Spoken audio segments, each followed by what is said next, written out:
South Carolina carried out the first firing squad execution in the U.S. in 15 years. In 2001, Brad Sigmon repeatedly beat his ex-girlfriend's parents with a baseball bat until they died.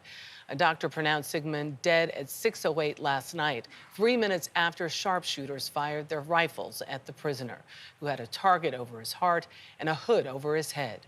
Meg Oliver was at the prison in Columbia. In this room, behind a century-old electric chair, 67-year-old Brad Sigmon was strapped down here. Hidden behind a wall 15 feet away, 3 corrections employees fired live rounds at him through a small rectangular hole, a method he chose instead of lethal injection or the electric chair. New bulletproof glass was installed to shield witnesses. Do you expect more states will follow suit? No. Why not? This was a political game that the Republicans in our legislature fell for when they voted for that. Nobody really wanted this. Why not? It wasn't necessary because we had 2 methods of execution. We had the electric chair and lethal injection. John Osmond is the former director of the South Carolina Department of Corrections, where he oversaw 14 executions. While lethal injection remains the primary method in most states, drug shortages and botched executions have led to a revival of older methods. Sigmon's attorney, Bo King. Why would your client choose to die this way? Brad had repeatedly asked for the most basic facts about South Carolina's lethal injection drugs. He's like, is it expired?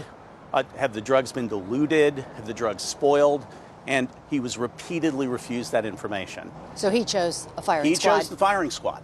Sigmon was sentenced to death for killing his ex-girlfriend's parents, David and Gladys Lark, in 2001, beating them with a baseball bat, a crime he admitted to. How would you describe this form of execution? Death may be difficult for anybody, but as far as ending a human life quickly, I think this is probably about as good as you can get.